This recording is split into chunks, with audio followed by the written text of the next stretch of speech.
Saya siapkan materinya. Ya, Bismillahirrahmanirrahim. Assalamualaikum warahmatullahi wabarakatuh. Waalaikumsalam Waalaikumsalam warahmatullahi warahmatullahi wabarakatuh. Bapak, wabarakatuh. Ibu sekalian, untuk hari ini kita diberikan amanah untuk menjalankan belajar mandiri. Materinya sudah diberikan, kita akan belajar bersama membahas materi yang sudah diberikan. Jadi kita langsung mulai saja, izin untuk share screen.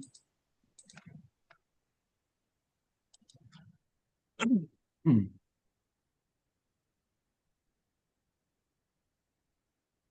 Jadi Bapak Ibu, untuk pembahasan kali ini sudah muncul belum Bapak Ibu? Belum, Pak. Belum. Oke, saya Pak, share screen dulu. Sudah muncul? sedang loading. Oke, sudah, Nah, Pak. Sudah udah. ya. Oke.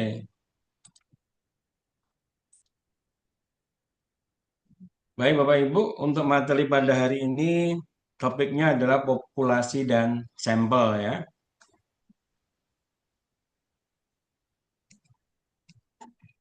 Nah, berkaitan dengan populasi, populasi sendiri adalah wilayah generalisasi yang terdiri atas objek atau subjek yang ditetapkan untuk dipelajari dan kemudian ditarik kesimpulannya. Keseluruhan unsur yang akan diteliti yang ciri-cirinya akan ditaksir atau diestimasi. Ciri-ciri populasi disebut parameter, sekumpulan orang atau objek yang memiliki kesamaan dalam satu atau beberapa hal dan yang membentuk masalah pokok dalam suatu riset khusus.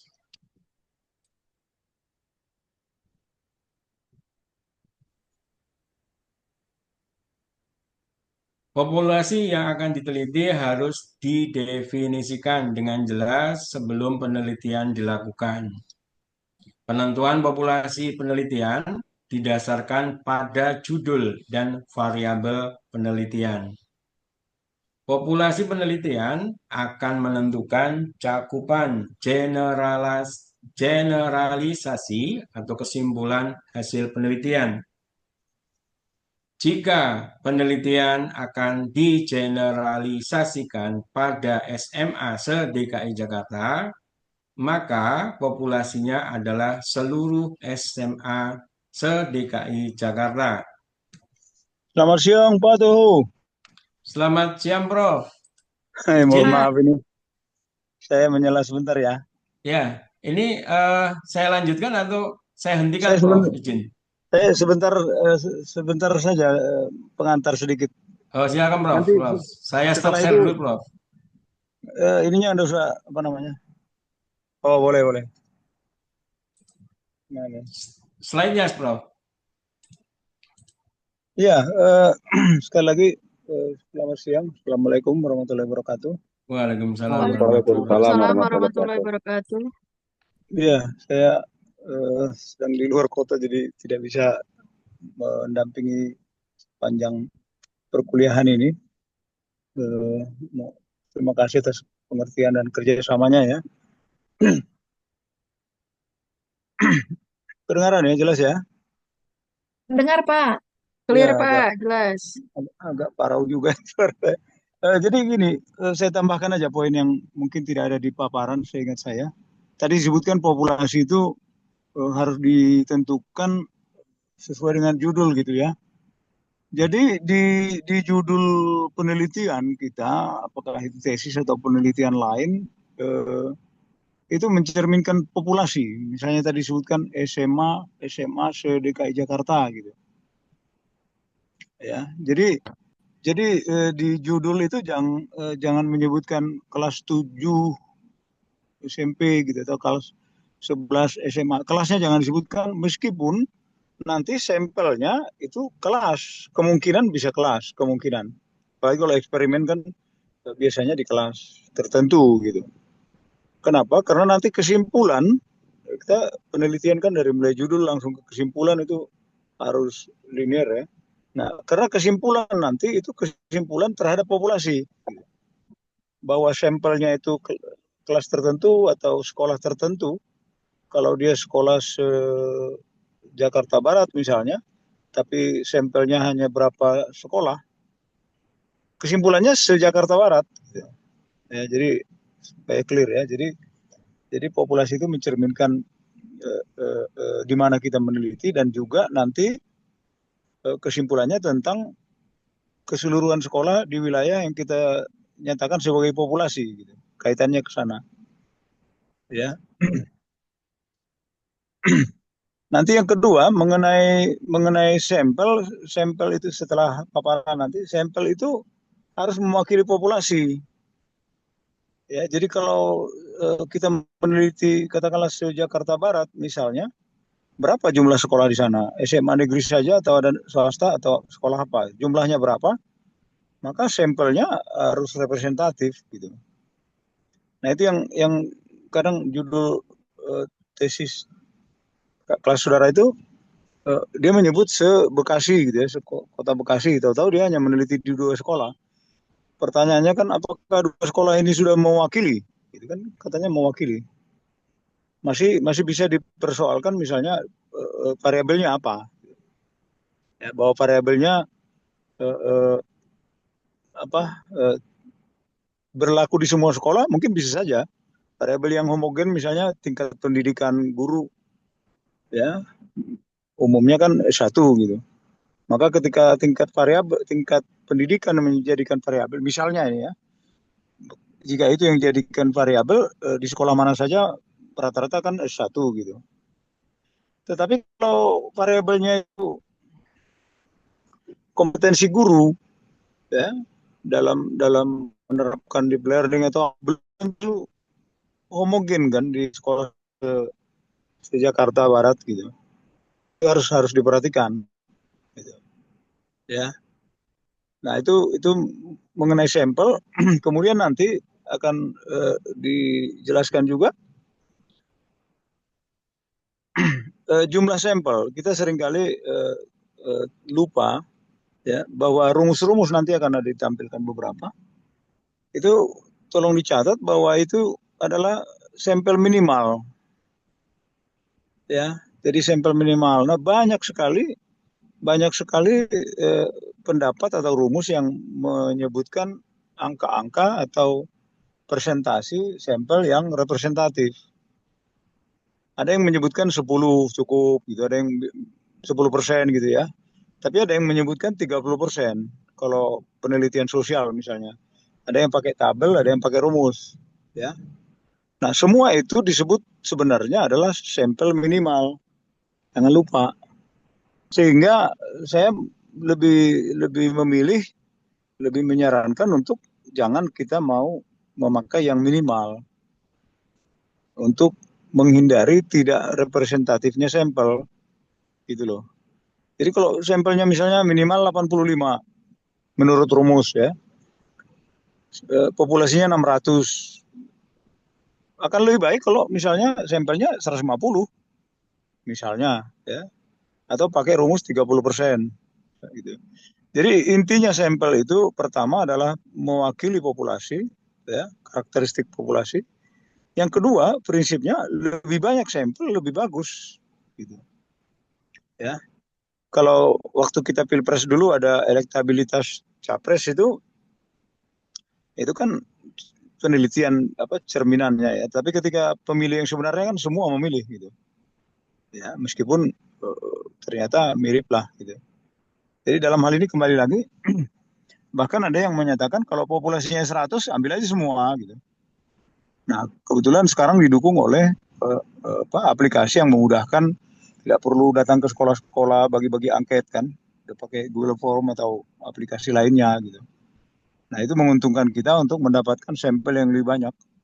Ketika dipakai SPSS dan sebagainya juga kan tidak menjadi kesulitan sampelnya 85 atau 100 atau berapa. Gitu. Jadi itu catatan saya tentang populasi dan sampling yang mungkin tidak tertulis di paparan gitu ya. Kalau saya yang membacakan hal-hal itu yang mau saya tambah. Barangkali tuh Pak Tuhu dan teman-teman yang lain. Terima kasih Prof tambahannya. Ya, Izin untuk tanya untuk mewakili teman-teman Prof. Untuk PTS besok itu bentuknya seperti apa? Apakah materinya juga yang sudah disampaikan atau bagaimana, Prof? Mohon tunjuknya, Prof. UTS eh, itu kan ada 4 paralel ya kalian ya, 4 kelas paralel, nggak tahu. Saya Belum, kurang belum Yang tahu, Prof. bahasa Inggris, lupa. yang bahasa Inggris itu kalau nggak salah 4 atau 3 kelas paralel. Nah, setiap prodi itu eh, UTS-nya sama soalnya. Ya, jadi saya menyumbangkan 2 soal gitu ya. Ada yang menyumbangkan 3 atau apa, nanti satu orang yang merangkum itu Sumber, mengkombinasikan lah, tidak tidak menjumlahkan, nanti kebanyakan kalau dijumlahkan begitu saja. Karena mungkin juga ada yang mirip atau sama. Jadi eh, eh, saya yang pasti pertama ya tentu yang sudah dipelajari ya. Nanti saya juga belum dapat ini ya, file lengkapnya, final soalnya saya belum dapat juga. Nanti ya mungkin baik, saya Prof. coba lihat kalau kira-kira ada yang belum kita bahas, sementara di kelas paralel lain sudah dibahas, nanti saya bantu. Baik, Prof. Makasih, Ya. Prof. Nah, yang dari saya dan semester lalu itu yang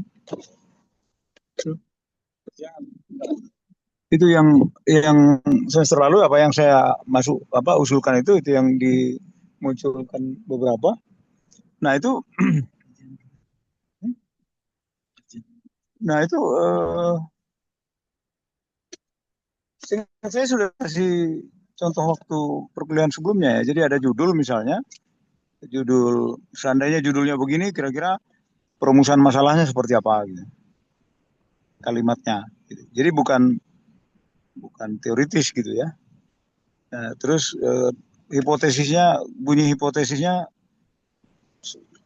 tuliskan gitulah kira-kira. Jadi pemahaman. Hipotesis ada dua, hipotesis apa A, HA, yang H0 gitu. Kan itu tinggal dibalik kan, positif negatif. Kira-kira itu ya. Ya, Nanti saya cek lagi yang muncul seperti apa. Jadi kita lebih cenderung seperti mau penelitian lah. Atau ada juga waktu semester lalu saudara memikirkan, makanya di perkuliahan kan saya katakan sambil dipikirkan mau meneliti apa. Nah ada juga nanti pertanyaan, kemungkinan akan seperti itu semester lalu.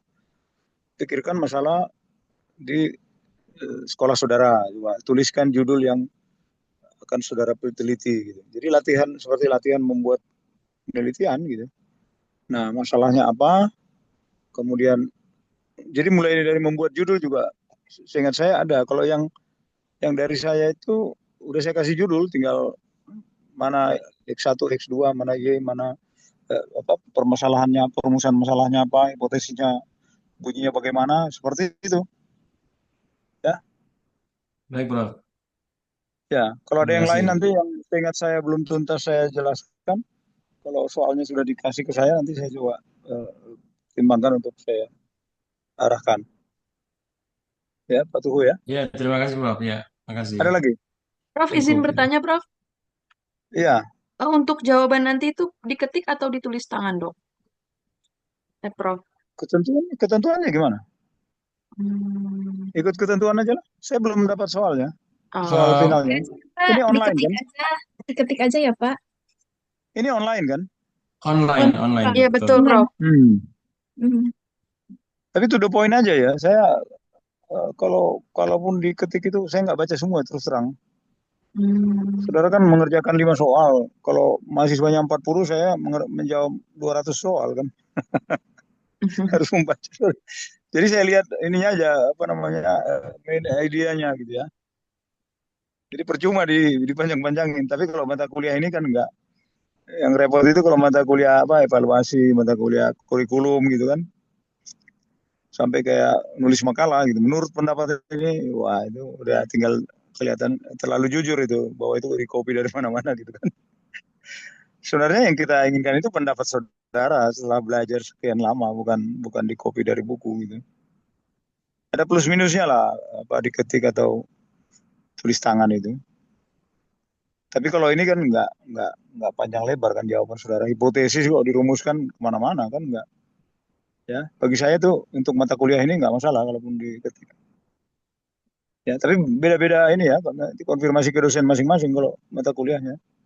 Jangan disamakan ke semua. Oke, Baik, Prof. Terima kasih. ya. Terima Kalau ada kasih. pertanyaan lain tentang materi hari ini bisa di WA nanti mungkin nanti saya pelajari. Oke, terima kasih semuanya. Mohon maaf ini Terima kasih, Prof. Ya, dilanjutkan lagi ya, Atuh ya. ya, Dilanjutkan siap, lagi siap, Prof. Terima kasih. sampai minggu depan. Sampai ketemu lagi. Baik, Prof. Yuk, lanjut Pak. Ya, terima kasih.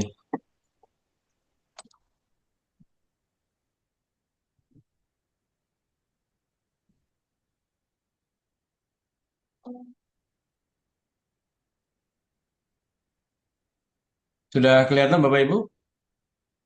Clear, Pak. Oke ya, saya lanjutkan lagi.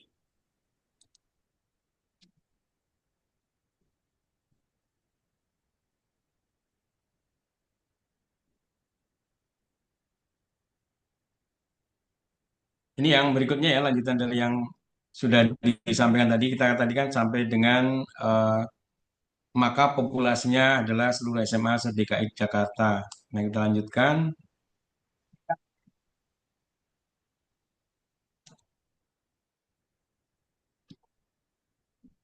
Sekarang mengenai sampel, Bapak Ibu. Sampel itu bagian dari populasi yang dapat mewakili seluruh populasi. Sebagian unsur populasi yang dijadikan objek penelitian. Sampel yang memiliki ciri karakteristik yang sama atau relatif sama dengan ciri karakteristik populasinya disebut dengan sampel yang representatif. Ciri karakteristik sampel disebut dengan statistik.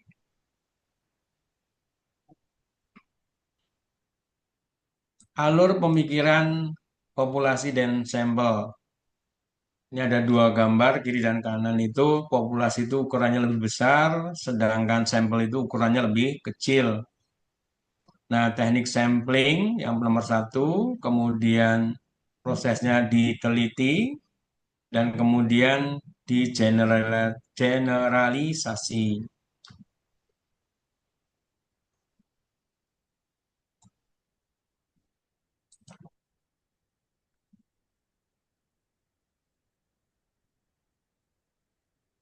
Mengapa sampling? Populasi besar tidak mungkin seluruh elemen diteliti karena keterbatasan waktu, biaya, dan sumber daya manusia. Penelitian terhadap sampel bisa lebih reliable daripada terhadap populasi. Misalnya, karena elemen sedemikian banyaknya, maka akan memunculkan kelelahan fisik dan mental para peneliti sehingga bisa terjadi kekeliruan. Jika populasi homogen, penelitian terhadap seluruh elemen dalam populasi menjadi tidak masuk akal.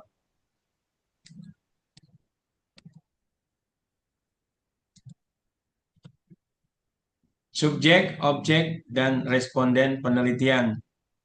Subjek penelitian adalah anggota populasi yang terdiri dari orang-orang. Objek penelitian adalah anggota populasi yang terdiri dari benda-benda. Responden adalah seseorang yang mengetahui dan bertanggung jawab terhadap objek penelitian.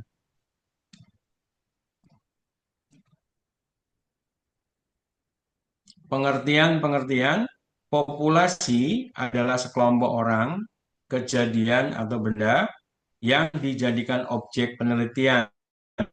Jika yang ingin diteliti adalah sikap konsumen terhadap satu produk tertentu, maka populasinya adalah seluruh konsumen produk tersebut. Elemen atau unsur adalah setiap satuan populasi. Kalau dalam populasi terdapat 30 laporan keuangan, maka setiap laporan keuangan tersebut adalah unsur atau elemen penelitian. Kerangka sampling adalah daftar yang berisikan setiap elemen populasi yang bisa diambil sebagai sampel. Untuk yang selanjutnya akan dijelaskan oleh Ibu Putri Ngawirabaya. Disilakan. Baik, Pak. Terima kasih atas kesempatannya.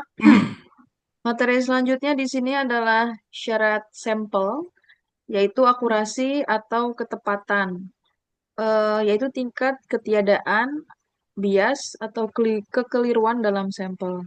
Dengan kata lain, makin sedikit tingkat kekeliruan yang ada dalam sampel, makin akurat sampel tersebut.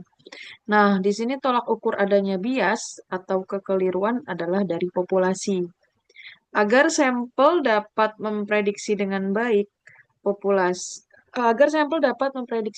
populasi, sampel harus mempunyai selengkap mungkin karakteristik populasi. Selanjutnya, Pak. Kemudian syarat sampel selanjutnya yaitu presisi, di mana memiliki tingkat presisi estimasi. Kemudian presisi mengacu pada persoalan sedekat mana estimasi kita dengan karakteristik populasi. Selanjutnya, presisi diukur oleh simpangan baku atau standard error. Makin kecil perbedaan di antara simpangan baku yang diperoleh dari sampel, nah dengan simpangan baku dari populasi, makin tinggi pula tingkat presisinya. Selanjutnya apa tuh?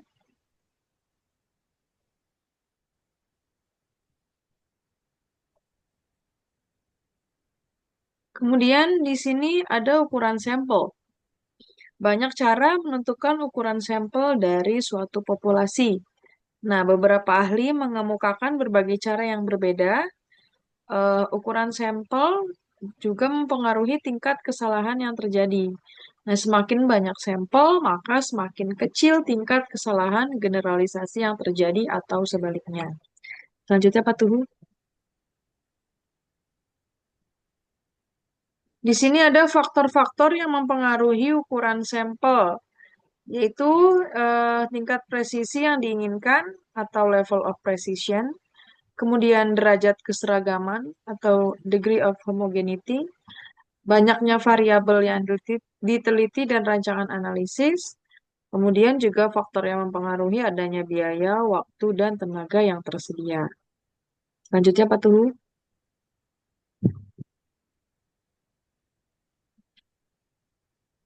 Kemudian ada penentuan ukuran sampel, yaitu pertama dari derajat keseragaman populasi atau degree of homogeneity, di mana semakin tinggi tingkat homogenitas populasi, semakin kecil ukuran sampel yang boleh diambil, ataupun sebaliknya. Yang kedua, adanya tingkat presisi yang diinginkan atau level of precision. Semakin tinggi tingkat presisi yang diinginkan peneliti, semakin besar sampel yang harus diambil. Dan penentuan ukuran selanjutnya yaitu banyaknya variabel yang diteliti dan rancangan analisis yang akan digunakan. Semakin banyak variabel yang akan dianalisis, maka ukuran sampelnya pun harus besar. Selanjutnya, patuh. Dan alasan-alasan peneliti, yaitu adanya waktu, biaya, tenaga, dan lain-lain.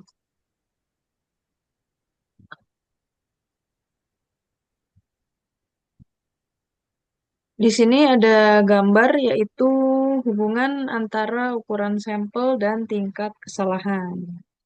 Yang di sebelah kiri ada garis tingkat kesalahan, kemudian ada di bawahnya ukuran sampel, yang mana garisnya menurun.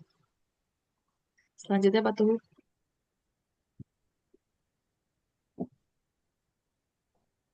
Ada prosedur penentuan sampel, yaitu yang pertama, identifikasi populasi target. Kemudian yang kedua, memilih kerangka sampel. Prosedur ketiga yaitu menentukan metode pemilihan sampel. Kemudian merencanakan prosedur pemilihan unit sampel. Menentukan ukuran sampel. Ada lagi di sini menentukan unit sampel dan pelaksana kerja lapangan.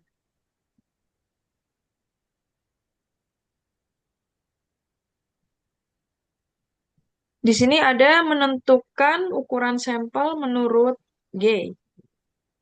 Ukuran minimum sampel yang dapat diterima berdasarkan pada desain penelitian yang digunakan yaitu metode deskripsi, minimal 10% populasi untuk populasi yang relatif kecil minimal 20%. Kemudian ada metode deskriptif korelasional dengan minimal 30 subjek. Kemudian ada metode ex post facto, minimal 15 subjek per kelompok. Kemudian ada metode eksperimental, yaitu minimal 15 subjek per kelompok. Selanjutnya apa tuh, Bu? Untuk yang selanjutnya, Bu, nanti diteruskan oleh Bu Lina, Bu Putri. Boleh, Ya, boleh baik. Pak. Terima Ya, kasih. Selanjutnya diteruskan oleh Ibu Nurlina. Dipersilakan. ya, Ya, nanti saya kasih tahu kalau sudah selesai bagian saya ya Pak ya. ya, Bu, ya. Ya. Yang selanjutnya adalah menurut pendapat Gay dan Deal tahun 1992 mengatakan bahwa penelitian deskriptif korelasional paling sedikit 30 elemen populasi. Selanjutnya, penelitian perbandingan kausal 30 elemen per kelompok. Metode ex post facto minimal 15 subjek per kelompok. Dan penelitian eksperimen 15 elemen per kelompok. Lanjut, Pak. Ini data apa, Pak? Populasi ya? Tabel untuk menentukan ukuran sampel dari Oh, tabel. populasi yang diketahui. Baik, baik. Menurut Morgan gitu ya? Ya, Krejci Morgan. Krejci dan Morgan. Baik, Ya. Pak. Lanjut aja, Pak. Nah, ini menurut Roscoe tahun 1975 mengatakan bahwa sebaiknya ukuran sampel di antara 30 sampai dengan 500 elemen. Jika sampel dipecah lagi ke dalam subsampel laki-laki atau perempuan, baik SD, SMP maupun di SMA, jumlah minimum subsampel harus 30. Pada penelitian multivariate, termasuk analisis regresi multivariate, ukuran sampel harus beberapa kali lebih besar atau 10 kali lipatnya dari jumlah variabel yang akan dianalisis. Untuk penelitian eksperimen yang sederhana dengan pengendalian yang ketat, ukuran sampel bisa antara 10 sampai dengan 20 elemen. Selanjutnya, Pak. Rumus menurut Isaac dan Michael. Waduh, ini agak susah nyebutnya ya, Pak. Ini ada keterangan di bawahnya, Bu. Di bawahnya ada keterangan nih. Keterangan itu apa, Pak? Yang T miring itu apa? Ini Delta. kayak lambda gitu, Bu, ya. Lambda Tapi ya. saya kayak lambda gitu. Kalau di IPA ya, Iya. tapi saya nggak paham tuh. Iya, baik. Kita anggap aja lambda ya. Lambda 2 dengan DK sama dengan 1. Gimana, Pak? Gitu, betul nggak sih, Pak? Lambda 2, Dengan taraf DK, kesalahan, iya, sama dengan 1. Taraf kesalahan bisa 1%, 5%, atau 10%. P sama dengan Q, sama dengan 0,5. Dan D, 0,005. N itu adalah jumlah populasi, dan S jumlah sampel. Jika kita akan mengambil sampel sebanyak 140, maka pada taraf kesalahan 1%, sampel yang bisa diambil yaitu 116 responden. Dan pada taraf kesalahan 5%, sampel yang bisa diambil sejumlah 100 responden. Dan pada taraf 10%, sampel yang bisa diambil sebanyak 92 responden. Berikutnya, Pak.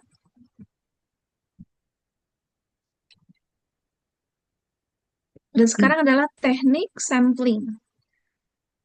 Proses pemilihan jenis sampling dengan memperhitungkan besarnya sampel yang akan dijadikan sebagai subjek atau objek penelitian. Pemilihan sampel harus bersifat representatif, artinya sampel yang dipilih mewakili populasi, baik dari karakteristik maupun jumlahnya. Next, Pak. Di sini ada beberapa tipe teknik sampling, dibagi menjadi 2, yaitu sampling random dan sampling non-random. Sampling random atau probability sampling terdiri dari simple random sampling, stratified sampling, cluster sampling, and systematical sampling. Dan sampling non-random atau non-probability sampling terdiri dari convenience sampling, purposive sampling, dan quota sampling. Next, Pak.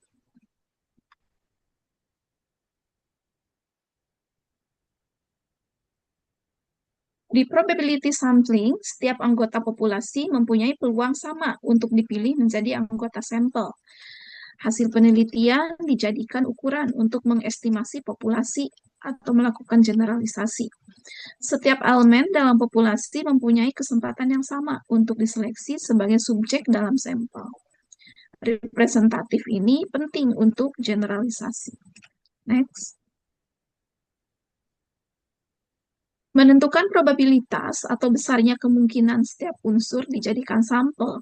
Dalam merencanakan sampling probabilitas, idealnya peneliti telah memenuhi beberapa persyaratan berikut. Pertama, diketahui besarnya populasi induk. Kedua, besarnya sampel yang diinginkan telah ditentukan. Dan yang terakhir, setiap unsur atau kelompok unsur harus memiliki peluang yang sama untuk dijadikan sampel. Next, Pak. Sekarang adalah non-probability sampling. Setiap anggota populasi tidak mempunyai peluang sama untuk dipilih menjadi anggota sampel. Hasil penelitian tidak untuk melakukan generalisasi. Berikutnya. Next, Pak. Untuk yang berikutnya disampaikan oleh Bu Uni, ya, Bu. Baik, Lina, silakan. makasih Bu Lina. Iya, Pak, Baik. sama-sama. Silakan. Terima kasih Pak Tu sama Miss Lina dan Kak Putri. Selanjutnya akan dilanjutkan oleh saya. Oke, simple random sampling. Teknik sampling secara acak setiap individu dalam populasi memiliki peluang yang sama untuk dijadikan sampel. Syarat, anggota populasi dianggap homogen. Cara pengambilan sampel bisa melalui undian. Sampling ini memiliki bias terkecil dan generalisasi tinggi. Banyak digunakan dalam penelitian sains. Oke, next.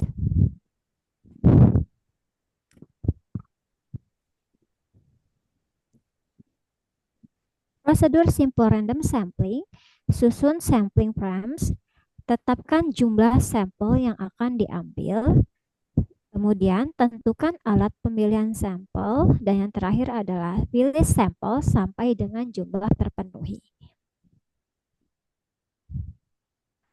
Simple random sampling, undian, dengan cara memberikan nomor pada seluruh anggota populasi, lalu secara acak dipilih nomor-nomor sesuai dengan banyaknya jumlah sampel yang dibutuhkan.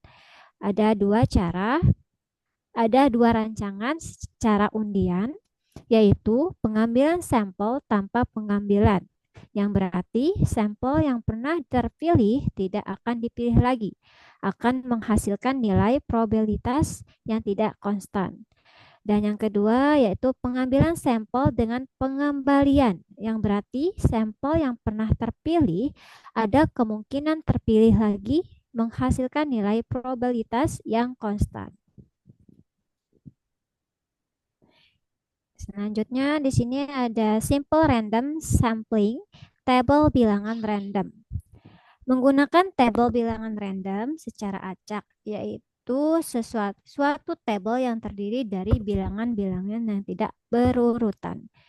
Secara prinsip, pemakaiannya adalah dengan memberi nomor pada setiap anggota populasi dalam suatu daftar, sample frames. Selanjutnya, dipergunakan jumlah digit pada tabel acak dengan digit populasi. Pilih salah satu nomor dengan acak, gunakan dua digit terakhir, cocokkan dengan nomor pada sampel prime. Jika ada yang sama, maka data pada sampel prime diambil sebagai anggota sampel. Next. Patuh, mohon maaf.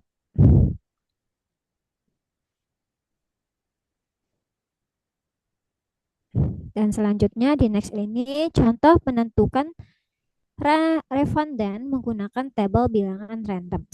Buatkan kerangka populasi, daftar nama populasi, beri nomor. Buka tabel bilangan random acak dan selanjutnya pilih baris pada tabel bilangan random dengan cara tertentu. Contohnya terpilih baris ke-23. Pilih lajur pada tabel bilangan acak, misalnya terpilih lajur ke-35. Kemudian temukan titik temu antara baris dan lajur berupa bilangan. Misalnya, titik temu antara baris ke-23 dengan lajur ke-35 adalah bilangan 84. Bilangan tersebut merupakan nomor responden pertama yang dipilih. Untuk menentukan nomor responden, berikutnya dapat diambil bilangan-bilangan yang ada di bawah dan atau di atasnya.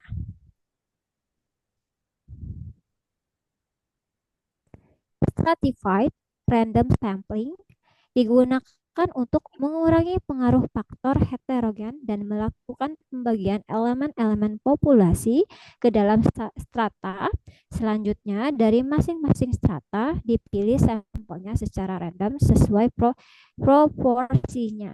Sampling ini banyak digunakan untuk mempelajari karakteristik yang berbeda. Misalnya, di sekolah ada kelas 1, kelas 2, dan kelas 3, atau responden dapat dibedakan menurut jenis kelamin, misalnya laki-laki, perempuan, dan lain sebagainya. Keadaan populasi yang heterogen tidak akan terwakili bila menggunakan teknik random, karena hasilnya mungkin satu kelompok terlalu banyak yang terpilih menjadi sampel. Ya, untuk yang selanjutnya untuk diteruskan Pak Liga. Terima kasih Bu ini ya. Sama-sama, Pak. Pak Baik, Liga. terima kasih Pak Tuhu. Okay, the next slide is contoh stratified random sampling. Contohnya itu populasi siswa misalkan 900 orang, terdiri atas siswa kelas 7 350 orang, siswa kelas 8 300 orang, dan siswa kelas 9 250 orang. Ditentukan jumlah sampel 30% dari populasinya, yaitu sama dengan 270 orang.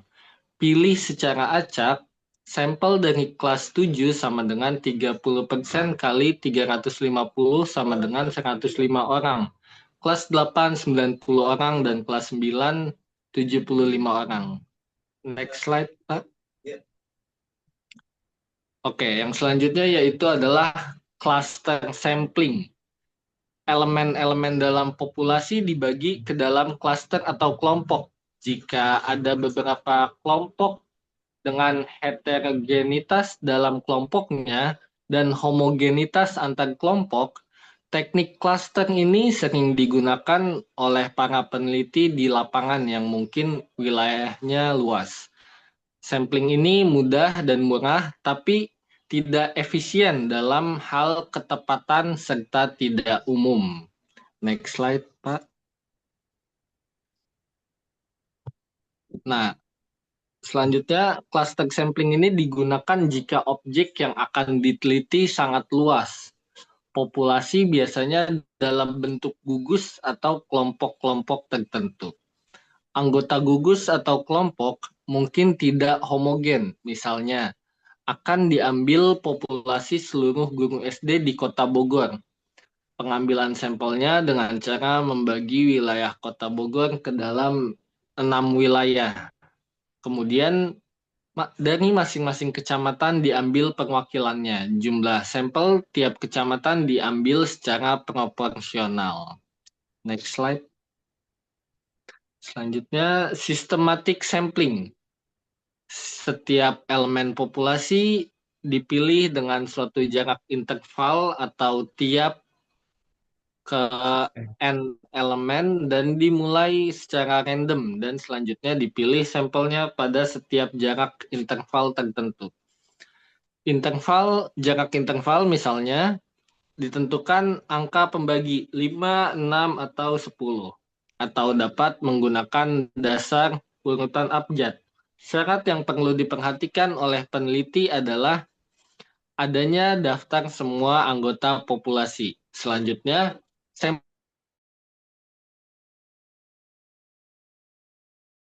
tapi bisa menimbulkan bias. Next slide, please. Nah, teknik sampling ini berdasarkan urutan dari anggota populasi yang telah diberi nomor urut. Anggota sampel dapat diambil dari populasi homogen pada jenis interval waktu. ruang dengan urutan yang seragam. Contohnya, jika ada 100 guru, semuanya diberi nomor urut 1 sampai dengan 100. Pengambilan sampel dapat dilakukan berdasarkan urutan nomor genap saja atau urutan nomor ganjil saja. Sampel pertama ditentukan secara acak, sedangkan sampel berikutnya diambil berdasarkan satu interval tertentu.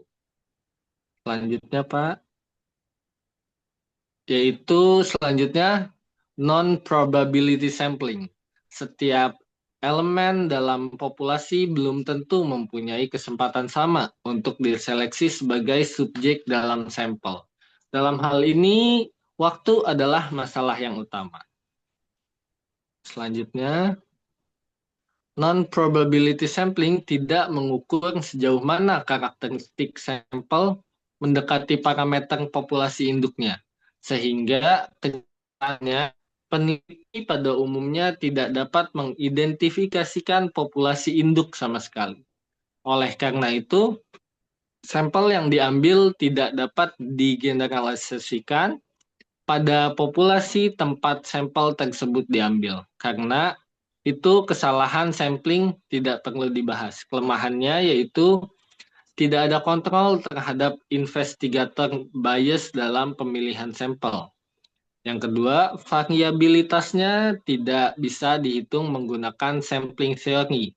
Tidak bisa menghitung sampling error atau sample precision. Selanjutnya, yaitu teknik non-probability sampling. Yang pertama, accidental. Yang kedua, purposive sampling. Yang ketiga, quota sampling. Yang keempat, snowball sampling. Yang kelima, dan yang terakhir, sampling jenuh. Selanjutnya, Pak. Selanjutnya yaitu sampling accidental. Teknik sampling ini berdasarkan faktor spontanitas. Artinya, siapa saja yang secara tidak sengaja bertemu dengan peneliti, maka orang tersebut dapat dijadikan sampel. Peneliti ingin mengetahui minat siswa untuk mengunjungi perpustakaan. Untuk pengambilan sampel, peneliti memberikan angket kepada para pengunjung dan dijadikan sebagai sampel. Selanjutnya, sampling purposive.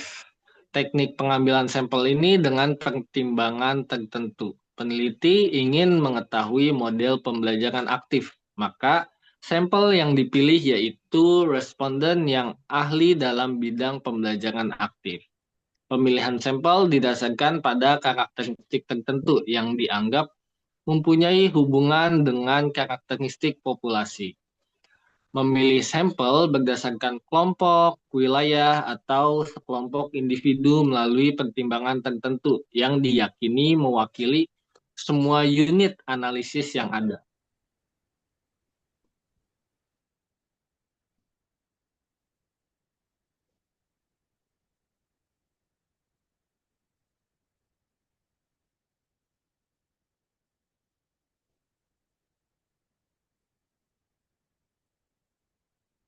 Halo, Talika.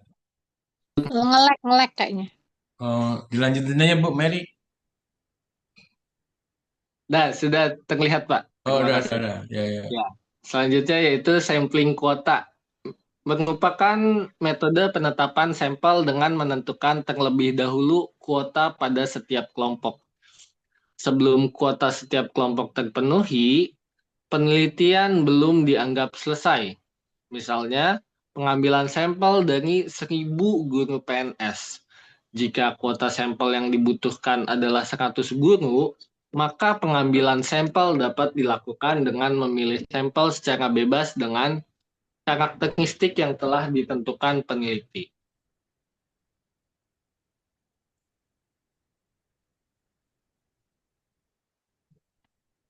Nah, selanjutnya snowball sampling.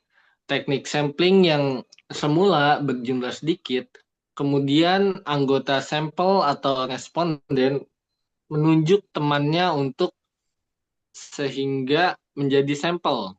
Jumlahnya akan makin banyak. Selanjutnya, Pak. Selanjutnya yaitu sampling jenuh. Teknik sampling ini jika semua anggota populasi digunakan sebagai sampel. Hal ini dilakukan jika jumlah populasi kurang dari 30. Contohnya jika terdapat 28 orang yang terseleksi sebagai peserta pertukaran pelajar ke Swiss, maka dalam hal ini jumlah responden kurang dari 30 orang. Sehingga semua populasi dapat dijadikan responden penelitian. Oke, itu aja teman-teman semua. Tadi sudah dijelaskan oleh Bu Putri, Bu Lina, Bu Uni, dan Pak Liga. Jadi berkaitan dengan materi hari ini dicukupkan sampai saat ini. Kalau misalkan ada yang perlu didiskusikan, silakan. Terima kasih semuanya. Silakan. Atau cukup sampai di sini? Mungkin diskusinya dilanjut di grup WhatsApp, Pak. Ada, Oke, Pak, siap. sedikit. Ya, Tapi saya hanya ingin menanyakan, siapa tahu mungkin teman-teman ada yang ini juga ya terkait dengan kerangka berpikir itu ya. Seringkali saya mengamati kerangka berpikir itu kok mirip dengan sistematika gitu ya. Ketika kita menulis karya ilmiah, itu kan harus selalu ada gitu ya. Coba bisa memberikan pencerahan mungkin yang lain apa sih bedanya gitu. Atau kalau mungkin yang ini kan sebetulnya masih dalam proses belajar, Bu ya. mm, Artinya lebih tepatnya nanti mungkin kalau dilanjutkan belajar ya langsung ditanyakan ini di-keep dulu aja. oh iya betul Pak, betul. Di-keep Nanti dulu buat aja next ya. ketika nanti ada Baik, profnya langsung bisa ditanyakan. baik Pak. Sekarang kan kita semua juga masih belum punya dasar atau patokan secara pasti gitu ya. Masih Betul Pak. dalam tahap mencari-cari. Kalau misalkan profnya pengen kita itu segera memulai apa yang mau dimulai, sementara bayangan kita masih buram gitu. Saya kan sebetulnya di sekolah itu anak-anak bikin KTI ya Pak. Saya sebagai seorang pembimbing kadang saya masih agak kebingungan masa ya. Saya bingung, anak-anak bingung, masa saya pun harus tetap bingung juga gitu. Makanya saya ingin nanya sebetulnya di mana sih letak perbedaan antara keduanya itu gitu. Sudah mencari di Iya, AI tapi kok kayak belum mudeng gitu Pak. iya. Tadi KTI yang apa Bu pertanyaannya Lina? Bu, pertanyaannya Bu saya keep Ya, dulu deh. Pertanyaan apa tadi? Pertanyaannya apa? eh kerangka berpikir, Hmm, kerangka berpikir itu sebenarnya seperti apa sih Pak gitu ya. Yang pertama. Yang kedua, antara kerangka berpikir dengan sistematika. Nah, itu kan hampir mirip tuh ya Pak ya, alurnya kayak mirip gitu. Apakah mereka itu sama ataukah mungkin secara teori ada perbedaan gitu. Kerangka Gimana, berpikir Miss? dengan Sistematika. sistematika ya, sistematika. Mm-mm, penulisan. Gimana, Apakah Miss? sama gitu ya? KTI Iya, apa Bu betul. Lina? Jadi anak-anak itu bikin karya ilmiah dengan berbagai judul, Miss. Jadi Kelas kita tidak 12. membatasi. Sebagai syarat kelulusan kelas 12. SMA Jadi ya Bu Lina? guru-guru, ya betul SMA. Guru-gurunya itu sebagai dosen pembimbing, guru pembimbing. Tapi kadang saya juga, aduh masih agak kurang kurang yakin gitu ya, Miss ya. Kurang yakin dengan penggunaan rumus yang ini. Aduh, rumus juga saya kadang nggak paham gitu kan. Hmm. Metode-metode juga saya tidak sepenuhnya paham. Makanya saya ingin bikin nanya, terutama yang kerangka berpikir itu kayak rancu gitu, Miss. Yang benernya yang gimana sih gitu loh. Jadi liar lu ya. Betul, Miss. Kan anak-anak teh udah pusing, udah bingung, pingin tahu pastinya seperti apa, sementara kita sebagai guru juga masih bingung gitu. Kalau gue lihat-lihat internasional aja udah pusing banget, gimana negeri ya. Ya Allah. Atau mungkin sekolah punya standar masing-masing kali Bu Lina? eh untuk itu jadi sekolah hanya sekedar kayak Juknis ada Miss, Juknis ada hanya sekedar menuliskan bahwa harus ada kerangka berpikir toh tanpa menyebutkan harus kayak gimana gimana gitu ya. Gitu. Kalau izin sharing nih, kalau di sekolah aku kan ada PKL ya, anak-anak kelas 11. Mm-mm. Terus anak-anak diminta untuk membuat laporan. Nah, itu tim bahasa Indonesia sendiri yang menyusun itu panduannya, juknisnya gitu. Atau Harusnya kamu gitu mungkin ya. ataukah tiap sekolah punya versinya masing-masing karena itu disusun sama tim bahasa Indonesia sendiri maunya seperti apa gitu. Itu sih Nah, sharing. ya betul betul awalnya sih sekolahku gitu ya. Coba guru bahasa Indonesia karena mereka lebih tahu kan sistematikanya yang ya Misia. Bu Ya, Lina, betul. Bu Hmm, Lina, Bu Putri, ini tadi kan ada dua kata kunci ya, kerangka berpikir sama sistematika Penulisan. penelitian penulisan. ya, Iya, penulisan ya. sistematika penelitian, betul. Penulis. Nah, Hmm. itu apakah sama juga yang dimaksud dengan kerangka penelitian? Nah, itu bedanya apa itu, Pak? Ada tiga itu tadi. Nah, Jadi itu saya tambahkan Pak. satu kerangka penelitian gitu. Boleh, Apakah sama boleh. yang dimaksud? Nah, saya pun nggak kerangka. Nggak tahu juga, Pak. Kita harus menanyakan yang Kerangka pasti. itu kerangka Lebih ke itu apa mungkin sih? generalnya ya mis kayak abstraknya gitu loh yang masih mungkin kayak lebih abstrak gitu loh kalau kerangka. Kalau sistematika itu kayak mungkin udah turunannya, udah mulai nih, udah fix yang mana mulainya gitu nggak sih? Kalau yang Nah, kemarin dipelajari ya abstrak itu hmm, menyangkut dengan materi, metode dan sebagainya itu dikenalkan di awal sampai dengan hasil pun ada di situ gitu. Jadi gambaran betul. singkat di abstrak gitu. Ini Mm-mm. kalau yang dimaksud dengan kerangka berpikir atau sistematika penelitian atau kerangka penelitian itu intinya itu sama atau tidak dulu, kemudian Mm-mm. apakah kayak daftar isi gitu ya, poin-poinnya itu maksudnya itu. Nah, ya maybe poin-poinnya kalau lihat di sistematika kan kayak poin-poin ya Pak ya. Ya, Seperti itu. ada Poin-poin yang bab, ditulis. subbabnya Hmm, gitu kan. betul kayak gitu. Hmm. Ya, Tambahan, untuk Pak sementara Tuhu. kita keep dulu aja Bu ya. Baik Pak. Skip dulu nanti supaya persepsi kita itu yang tadinya bertanya-tanya menjadi pasti gitu dengan penjelasan Prof. Paling tidak kita juga sebelum tanya itu punya dasar-dasar dulu. Kalau menurut Hmm. ini begini, menurut ini begini gitu sebagai bahan pertimbangan gitu. Iya, iya, iya. Iya Izin, maksudnya gitu. hmm. Ya Izin silakan Bu. bertanya nih, Pak Tuhu. Hmm. Kemudian untuk sampel itu minimalnya berapa sih, Pak? Kalau misalnya untuk tesis gitu, sampel yang Eh, diperlukan. Kalau ini kan sebetulnya kaitannya dengan statistik juga ya. Hmm. Iya, Nah, iya. waktu itu kan dijelaskan paling tidak kan 500 kalau nggak salah diambil 30%-nya gitu. Cuman kan tiap-tiap penelitian mungkin beda-beda juga tergantung dari tadi variabelnya dan apa namanya itu tujuan kemudian variabelnya itu dijadikan berapa apa tadi ya instrumen atau apa gitu. Iya, iya, iya. Belum belum paham banget saya Bu mengenai itu juga gitu. Ya, Eh, siap-siap. yang paling tidak hal-hal yang kayak gitu yang menurut kita itu masih bimbang dicatat dulu aja lah supaya Hmm. nanti kita melangkah itu benar-benar bisa jalan dengan sendirinya gitu. Sudah terjawab apa yang misalkan jadi pertanyaan-pertanyaan kita gitu. Kemarin kan Bu Putri sudah memberikan ini kan skripsi ya, apa namanya? Panduan Panduan ya, ya dari panduan kelas ya. 11 itu, Pak. Nah kan itu nanti bisa dicontoh juga. Mungkin kita belum belum dapat itu. Kita ngelangkah duluan kali ya. Dan Iya. itu belum saya buka Bu. Bu Putri udah tahu semua. Saya cuma baca-baca depan aja, Pak. Oh iya, iya. Itu teknik Sama mungkin penulisan kayak itu ininya. Iya. sampel jumlah Mm-mm. sampel itu juga mungkin tergantung setiap institusi itu beda-beda mungkin ya. Ini ya, mungkin. Iya, Mungkin ada Bisa standarnya, jadi kayak Pak. gitu. Mungkin Betul. kita yang di sini berapa, mungkin gitu kali. Ya, gitu Pak ini Tuhu. sebetulnya kan materi penting Bu ini ya. Ini kan materi Betul penting. Pak. Buat kita nanti ini. Kalau hanya kita membaca itu paling enggak hanya tahu sekilas aja, tidak mendalam. Mhm. Jadi setiap poin tadi kalau dijelaskan Prof tadi kan kita lebih paham gitu loh. Betul Betul. Pak. Tadi kan catatan-catatan yang beliau berikan kan nggak ada di dalam tayangan itu, iya Pak kan? Tuhu, Pak Ya, Tuhu, Woi, pertanyaan Eka, buat tesis itu harus kudu SMP dan SMA ya? minimal SMP Bu. Lah kalau SMP ya, ora iso. Ora iso, Untuk Mer. S2 Nah, nggak bisa itu. orang isomer. Jadi Ora kalau iso. SD itu kalau ditanya itu masih pelin-pelan lah bahasanya gitu. Sekarang Iya. tahu besok dele atau sekarang tempe besok dele gitu. Ya, betul, betul. Masih Ya Betul, namanya Pak. berubah-ubah. sih masih bocah, ya namanya sih masih bocah ya Pak Ya iya Itu makanya yang belum bisa. harus tahu piye itu. Kalau SMP udah mulai lah gitu. Hampir ke SMP Pak Pak Tuhu, Ketua, Mer. Ke SMP Mm-mm. Pak Pak Ketua, Adit. Ya Pak.